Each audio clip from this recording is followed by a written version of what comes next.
Urgente, urgente, acabou de explodir uma bomba que ninguém, absolutamente ninguém, estava preparado para ver. Eu confesso para vocês que quando as primeiras informações começaram a chegar, eu achei que fosse exagero, gente. Achei que fosse apenas mais um rumor de bastidor.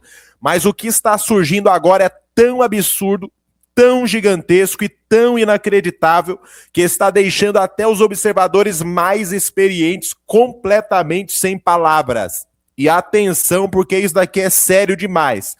Enquanto o país inteiro já está cansado de tanta corrupção e tanta roubalheira, tanto engano, tanta mentira desse atual governo, uma nova bomba acaba de explodir, gente. E os nomes envolvidos vai deixar você de boca aberta. Presta atenção, porque uma informação sobre a delação do Vorcaro nesse momento estremece Brasília, porque algo foi revelado agora, gente, que muda tudo a partir desse exato momento. As próximas horas serão decisivas, tá? Saiu uma informação aqui contra o Lula. Agora o Lula está em pânico e desespero nesse momento. As versões que estão chegando estão entrando em choque. Tem alianças estremecendo agora. E pessoas que até poucos minutos atrás pareciam intocáveis, agora estão sendo pressionadas por uma sequência de acontecimentos que ninguém conseguiu prever. Alexandre de Moraes acaba de envolver-se em algo que, meu Deus, vai mudar tudo a partir de agora e você vai ver aqui em detalhes. Eu não posso nem falar abertamente, tá? Da forma que eu gostaria, porque você já sabe como funciona. Mas eu vou colocar para você a matéria aqui na tela, você vai ver tudo aqui comigo. Então, deixa o seu like e vamos para o vídeo. Pois é, meu amigo, o clima em Brasília pega fogo. Hoje vazou na imprensa a segunda delação do Daniel Vorcaro. Já tinha sido vazada a primeira informação de que o Daniel Vorcaro tinha falado sobre o filme Dark Horse, do Flávio Bolsonaro, dizendo que não tinha nenhuma irregularidade. Depois, ele também mencionou o contrato da Viviane Barsi, que é a esposa do Alexandre de Moraes. Mas agora, a bomba relógio que caiu no colo do Brasil inteiro foi uma acusação contra o Davi Alcolumbre, que tem o poder, inclusive, de derrubar o presidente do Senado. Pois é, será que a gente vai estar diante de um impeachment, mas não de ministro do STF? Impeachment do presidente do Senado é plausível e é possível. Vamos falar sobre outro ponto também, a diplomacia da vergonha. Você lembra que o Lula disse que ia ter que ir lá no R7, que é o grupo no G7, perdão, que é o grupo dos 7 países mais poderosos do mundo, para colocar ordem na casa. Pois é. Só que o Lula tentou uma negociação, e nessa negociação parece que ele passou uma baita vergonha com o Donald Trump. Outro ponto que a gente precisa falar é Marco Rubio ainda está dando trabalho. Um senador da SWAT, você sabe quem é, ele teve uma conversa com o Marco Rubio e ele disse que o Marco Rubio, depois de ir atrás de facções, ele pode ir atrás do PT, que esta pode ser a última eleição do PT, porque o PT pode ser classificado depois como um partido narcoterrorista. Mas será que isso é plausível? Será que isso é possível? E a gente vai falar exatamente disso com vocês. Gilmar Mendes e Lula, a tabelinha do judiciário contra o Congresso Nacional. Como assim? Vamos lá. O Congresso Nacional está articulando pautas, aquilo que está sendo classificado para o governo Lula como uma pauta bomba, que é uma pauta vinculada ao agro. E aí, estão articulando, o Hugo Mota está querendo aprovar essa pauta, só que o governo Lula não quer. E aí o que acontece? Óbvio que o governo Lula vai acionar o STF contra o Congresso Nacional, que é um absurdo. E o Gilmar Mendes já cantou a bola, ele que deveria só se manifestar nos autos, ele que deveria manter ali a sua descrição dos fatos. Não, já foi lá soltando um Twitter logo, dando a entender para o Hugo Mota e para o senador Davi Alcolumbre que quem manda é o STF. Em nova investida política, o ministro do STF usou as redes sociais para ameaçar anular decisões legislativas, alinhando-se à narrativa de controle orçamentário do governo petista. Ou seja, impedindo que o Congresso Nacional, né, aprovasse pautas aí. Ou seja, mandando um recado claro. Olha o que ele escreveu aqui, vamos ver se a gente consegue ler, porque a imagem está um pouco ruim, né? O Congresso Nacional não pode criar despesas a serem suportadas por estados e municípios sem indicar a fonte de custeio. A regra está expressa na Constituição, desde a Emenda Constitucional 128. A legislação federal não pode impor despesas, incluindo despesas de pessoal e seus encargos, sem previsão de fontes orçamentárias e financeiras. E quando envolve entes subnacionais, transferências de recursos têm que ser demonstradas e necessárias. O ministro afirma que é preciso ter responsabilidade fiscal e respeito à Constituição, argumentando que a criação de gastos sem planejamento pode levar a Suprema Corte a anular tais medidas. Opa. Veja que situação mais caótica essa aqui, porque esses caras nunca se preocupam, né? Literalmente, quando é para favorecer eles, quando é sobre, né, os benefícios que essa turma tem, nunca se preocuparam. Agora, né, que o negócio bate a eles, toca a eles, né, eles vão lá e confrontam o Congresso. Eu vou colocar aqui, vou até ajeitar aqui para deixar mais bonitinho para vocês. Vamos acompanhar aqui a matéria, o Segré dando o seu palpite, né, a sua opinião, a sua análise sobre este caso. Né?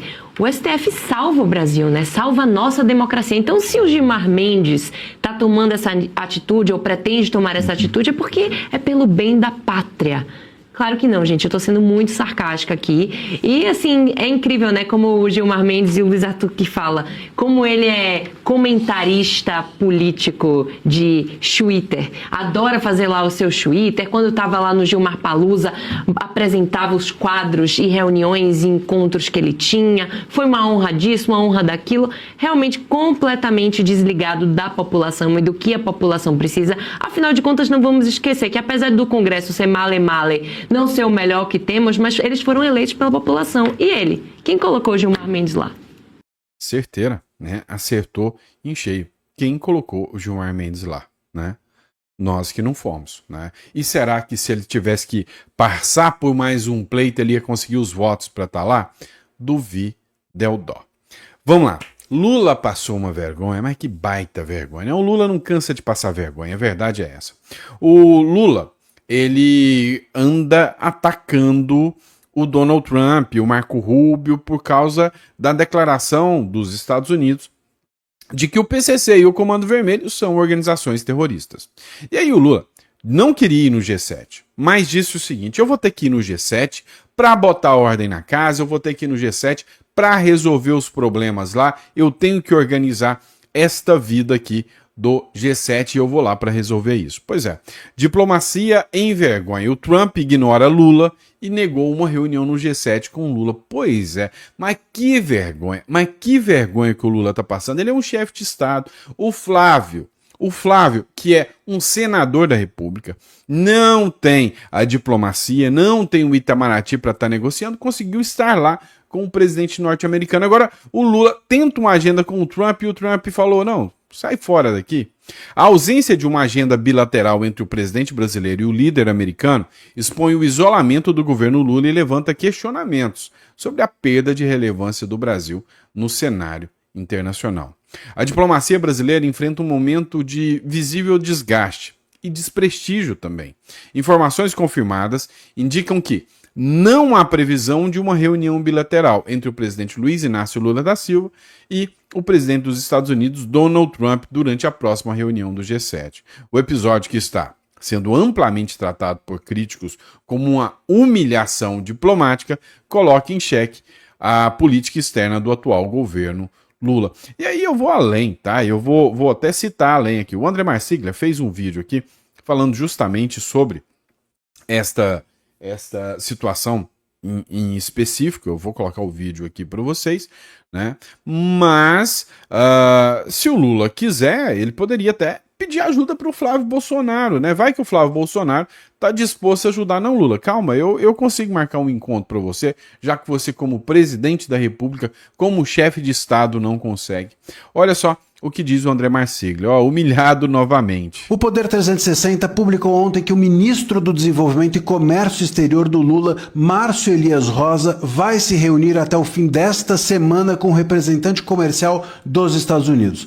Esta é a notícia do Poder 360, mas essa não é a verdadeira notícia. O que está por trás dessa notícia é que é escandaloso, é que é humilhante para o Lula. Ontem, na 7ª plenária do Conselhão do Itamaraty, disse que o encontro entre Lula e Trump não deve acontecer. E eu vou traduzir agora para vocês. Não vai acontecer, é um fato. E sabe por que não vai acontecer? Diz o ministro, aspas, o Brasil é convidado, então a delegação é mais restrita, não dá para fazer uma turma. Vou traduzir aqui de novo para vocês. O Brasil é figurante no G7 e o Trump não se reúne com figurante. Não tem a menor chance desse encontro acontecer com a delegação brasileira ou com o próprio Lula, porque o Brasil é secundário. O Brasil tá lá para fazer figuração nesse encontro. O Sidônio Palmeira, que é ministro da SECOM, tentou minimizar a situação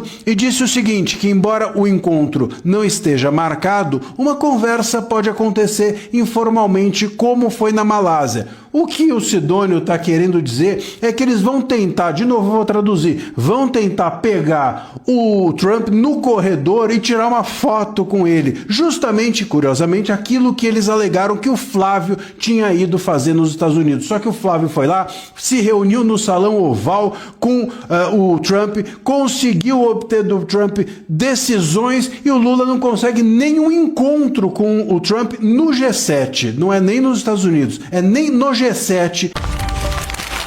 É isso, porque o Trump já vai estar lá, o Lula já vai estar lá, um encontro entre presidenciáveis é algo que realmente é complexo, então já está tudo organizado, era só se encontrar, ou seja, isso aí mostra um desprezo por parte do Donald Trump em relação ao Lula, né? É óbvio que se fosse um aliado, se fosse uma figura próxima, né, ao governo norte-americano, é óbvio que um encontro dessa magnitude estaria marcado. E olha que o Lula tem o Itamaraty do seu lado, né? Vamos para essa matéria nova? Após conversa com Marco Rubio, Marcos Duval diz que o PT pode ser tratado como grupo narcoterrorista. Isso aqui é bombástico, tá, pessoal? Por quê? Porque, segundo o Marcos Duval, o Marco Rubio, e aí a gente não pode confirmar a veracidade disso ou não, mas o Marco Rubio teria dito abertamente que o Hugo Carvajal teria feito delações sobre repasses de dinheiro do narcotráfico ali para partidos políticos. Isso é a argumentação do Marcos Duval, que é um senador da República. Se é verdade, eu não sei. Mas o senador capixaba apontou um desgaste irreversível da esquerda, prevê o fim do protagonismo do PT em 2026 e destaca forte alinhamento com a autoridade dos Estados Unidos. O senador Marcos Duval balançou os bastidores da política ao emitir uma declaração contundente sobre o futuro do Partido dos Trabalhadores e o novo cenário geopolítico das Américas. Após manter conversas com o influente político americano, Marco Rubio, Duval sugeriu que o partido governante do Brasil pode vir a ser tratado internacionalmente sob o rótulo de grupo narcoterrorista, conforme ilustrado aqui, né, na matéria que o Marcos Duval publicou. O parlamentar afirmou que o PT enfrentará gravíssimas dificuldades nos próximos anos e previu que o pleito de 2026 poderá ser a última eleição em que o partido disputará o poder, né, como protagonista. E se isso é possível, não sei. Marcos Duval, vocês devem lembrar dele, ele é o Marcos Ribeiro Duval, ele é senador da República, ele entrou pelo Espírito Santo, hoje o Espírito Santo, infelizmente, é governado pela esquerda, o único estado aqui, né, da região sudeste, que é governado pela esquerda. E aí o Marcos Duval, ele tem, né, uma representação devido ao fato de que ele era treinador de figuras da SWAT, então ele se apresentava, a imprensa ironizou o Marcos Duval dizendo que ele não era, e aí o próprio diretor da SWAT gravou um vídeo falando que sim, que ele era sim, e que o Marcos Duval é uma figura importantíssima para, né, inclusive o governo norte-americano. E aí vem aqui, né, essa bomba relógio aqui, ó, bomba. Após conversar com o Marco Rubio, que é o secretário de Estado norte-americano, ou seja, uma das figuras mais fortes e o inimigo hoje do Lula, né? Marcos Duval disse que o PT pode ser tratado como grupo narco. Olha só o que ele fala aqui. Eu já dizia que o PCC e o Comando Vermelho iam se tornar um grupo terrorista, e também, vou até já adiantar, já tenho dito isso, o PT é o próximo. Provavelmente em 2027 vai ser também considerado um grupo narcoterrorista, por conta de tudo que o Maduro está soltando para o governo americano. Então, o governo americano está decidido, e já está provado isso, que ele está querendo acabar o socialismo primeiro na América do Sul, e já está acabando de fato. Então a força americana é muito grande. E já escolheram o Flávio. Aquela foto do Flávio no Salão Oval da Casa Branca é um recado para o mundo inteiro. Olha, esse é o meu candidato, e todos os países aliados vão apoiar o Flávio, apoiando, investindo recursos para o Brasil, aumentando a expectativa de otimismo para que ele vença as eleições. E estou para te falar, isso não é ninguém me diz, pelo cenário geopolítico, eu acho que essa é a última eleição do PT, e não vai ter mais PT, vai ter a esquerda, claro, e o centrão, mas o PT vai ser a última eleição do PT. Que bomba! Daniel Vorcaro deu 155 milhões de reais para Alcolumbre, e a suspeita é propina. E a Alcolumbre, por outro lado, ele barrou a CPMI do Banco Master. E agora a gente sabe o porquê que barrou, né? Então, meu bom dia para você nessa sexta-feira. Para você que não é Alcolumbre, é um dia de Mai Tai para mim, mas a pancadaria de verdade tá na capa da Veja de hoje. Olha aí. A Veja mostrou tudo sobre os segredos do Vorcaro com o Davi Alcolumbre, com o PT da Bahia e com um judiciário também aparecendo na lista. Eu vou demonstrar todas essas 3 grandes bombas agora. E olha, gente, é explosivo demais. Mas principalmente pelo fato de que a Polícia Federal rejeitou, de novo, justamente essa delação. Mas por quê, hein? É isso que eu vou te explicar. Bora lá então comigo entender a partir do que o Robson Bonin publicou aqui na capa da Veja. Aí, ó. Conforme apurou a reportagem da Veja, um dos novos e mais bombásticos segredos envolve o senador Davi Alcolumbre, do União Brasil do Amapá, o presidente do Congresso Nacional. Gente, a gente está falando simplesmente de um presidente de poder que está barrando os impeachments dos ministros, que está barrando a investigação do Master, que está barrando tudo. Segundo o relato, o ex-banqueiro ele teria feito ao Alcolumbre um pagamento de 30 milhões de dólares, cerca de 155 milhões de reais. Olha, gente, ele conseguiu ganhar de Alexandre de Moraes, da dona Vivi, a advogada mais cara do mundo. Se bem que, olha, a Viviane ela estava negociando um contrato de 50 milhões para além daquele de 129 milhões, né? Então, ó, é uma disputa aí cabeça a cabeça, páreo duro. O pagamento, segundo o relato, caiu numa conta secreta no exterior, que era operada por Augusto Lima, um ex-sócio do banqueiro aí, do Daniel Vorcaro. Isso em troca a um apoio a uma demanda no Master no Senado. Ou seja, seria corrupção mesmo, pagamento de propina em troca de atos oficiais. E para você entender por que o Vorcaro teria pago essa fortuna para Alcolumbre, bora lembrar um pouquinho do contexto. Todos os estados têm fundos de pensão. É lá que fica, mês a mês, o dinheiro da aposentadoria dos servidores que é descontado do salário deles. E quem que comanda o fundo decide onde aplicar esse dinheiro, onde que ele vai ser investido, para que fique investido e para que possa render juros que vão aumentar a aposentadoria dos servidores, para o dinheiro não ficar lá parado e você acabar tendo o teu dinheiro comido pela inflação antes da tua aposentadoria. Aí no Amapá, que é o estado do Alcolumbre, o fundo, que é o Amprev, ele era comandado por quem? Por um ex-tesoureiro de campanha do senador Alcolumbre. E esse Amprev, ele aplicou 400 milhões de reais em títulos podres do Master. Um papel aí que virou pó, foi destruído, sumiu, um dinheiro que desapareceu com a quebra do banco. Nós tivemos situações bem semelhantes, gente, no Rio de Janeiro e no Distrito Federal. Repare então no desenho aqui comigo, porque ele se repete no caso inteiro. O banqueiro agrada o político tem gente de confiança no comando dos cofres públicos, o cofre compra papel do banco, e o banco cresce com o dinheiro do povo, e quando quebra, meu amigo, aí quando quebra, o rombo, aqui de mais de 50 bilhões de reais no caso do Master, aí ele fica com o aposentado e com o contribuinte. É sempre a mesma história. E eu vou te mostrar agora a segunda bomba que cai em cima do PT. Mas antes eu tenho que dizer que tudo isso, gente, é só indício de crime para ser investigado profundamente e que cabe à justiça a última palavra. No Brasil, a gente não é otário mais, a gente sabe o que acontece. Todo mundo é inocente até o fim do processo, que nós sabemos que nunca chega. Então cada um é livre para tirar suas conclusões a partir desses indícios. Mas eu não posso aqui acusar ninguém de nada, você entende isso, né? Senão é atentado contra a democracia, o presidente do Senado, é prisão por espirrar, é censura, é prisão por você pichar uma estátua e tudo mais que você bem conhece por aqui. Vamos para a bomba 2 então, PT da Bahia. E aqui você precisa entender o que é o Cred Sexta. Então vamos por partes. O Cred Sexta é o empréstimo consignado dos servidores da Bahia. É o empréstimo que o servidor público faz. E aí o pagamento desse empréstimo é descontado pelo próprio governo direto da folha de pagamento, pagando para o banco. Isso foi criado em 2007 no governo petista de Jacques Wagner, PT. E aí foi transformado numa máquina nas mãos do Master, que cobrava juros elevados no esquema. E aí em 2022, na gestão de Rui Costa, veio a grande jogada.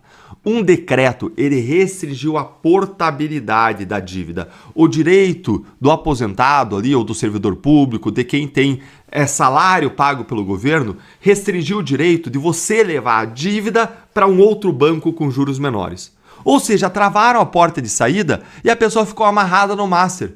O servidor endividado ficou preso ao Master, transformando a clientela do Master em uma clientela cativa. Uma manobra que tornou o governo petista parceiro preferencial do Vorcaro. Vamos agora para a bomba 3. Um membro do judiciário ele teria recebido 15 milhões de reais num negócio completamente fora do padrão. Isso vinha cunhado do Vorcaro. E um segundo magistrado teria atuado em segredo pelo banco antes da liquidação. Bora aqui fazer aquela ressalva de sempre. Alcolumbre e Rui Costa negam qualquer irregularidades. A própria Veja diz que sem provas são acusações de um réu tentando se salvar. Por que ela diz isso? Porque no mesmo dia em que esses segredos vieram à tona, a Polícia Federal formalizou a rejeição da delação do Vorcaro pela segunda vez. A defesa e o Alcolumbre vão dizer que essa denúncia dos 30 milhões de dólares para o Alcolumbre, que consta aí na delação, foi prontamente descartada pela Polícia Federal e vai falar em motivação política. Mas a verdade é que o Vorcaro está enrolando a Polícia Federal faz tempo. Ele entrega uma parte, mas não entrega outra parte. E aí a PF rebateu. Vorcaro teria usado a delação para inocentar amigos e vazado o teor para os envolvidos. Ou seja, o Vorcaro está contendo danos, entregando alguns e protegendo outros. E como eu mostrei ontem para vocês aqui no canal, o Alcolumbre ele passou a bombardear o governo Lula com pautas bombas. O que, gente, não é nenhuma coincidência. Em Brasília não tem coincidência. Em Brasília quem está encurralado aumenta o próprio preço. E Alcolumbre pode ter feito isso, essas pautas bombas, para usar como moeda de troca para ele ser salvo pelo governo Lula e pelo STF. Para ele não ser delatado, para a Polícia Federal, para ter uma pressão na Polícia Federal para não trabalhar direito. E sabe o que me revolta? Se for provado um pagamento de 30 milhões de dólares, a pena da corrupção hoje começa a ser aplicada perto do mínimo de 2 anos. Cabe acordo de não persecução criminal. E aí um cara que nem o Janones, que confessou corrupção, ou como o Traiano aqui da Assembleia Legislativa do Paraná, que confessou corrupção, continua no cargo. É por isso que na minha plataforma de pré-candidatura ao Senado do Paraná, eu propus 10 medidas para a segurança pública, para combate à corrupção e para a contenção dos abusos do Supremo. E uma dessas 10 medidas é exatamente tornar a corrupção de altos valores como crime hediondo. E eleva as penas da corrupção, passam a partir de 4 anos. Não cabe mais aquele acordo de não persecução criminal com o cara continuando no cargo sendo um político ladrão. Então, acima de 100 salários mínimos, 30 milhões de reais, dá muito mais aí, dá 30 mil salários mínimos, esse crime passa a ser crime hediondo. Ou seja, provada a corrupção de Alcolumbre, ela vai virar crime hediondo. Se você concorda com isso, se você concorda que tem que ser crime hediondo, que tem que aumentar a pena, então eu vou pedir para você entrar no meu site e clicar aqui, ó. Sua assinatura pesa nessa luta. O que eu quero? Eu quero reunir assinaturas para chegar ao Senado forte, com essas medidas fortes, com grande apoio e adesão popular, para a gente junto conseguir empurrar o que muita gente, como Alcolumbre, quer segurar. E você hoje entende por quê, né? Nós fomos mais de 2 milhões nas 10 medidas contra a corrupção em 2015 e nós vamos repetir isso juntos. Agora eu quero ouvir a sua opinião. Agora a delação do Vorcaro, ela morreu de vez ou ele ainda tem alguma chance? Eu acredito no André Mendonça. Eu acredito que por causa dele, do pulso firme dele e de pessoas sérias na Polícia Federal que ele vai comandar, essa investigação vai avançar. Mas tem muita coisa pra rolar e eu quero saber a sua opinião. Me conta aí nos comentários, se inscreve no canal, clica no sininho, curte o vídeo e venha virar membro para receber análises exclusivas, ter prioridade nas suas respostas e apoiar o nosso trabalho de forma mais intensa e próxima. Um grande abraço e até o próximo vídeo.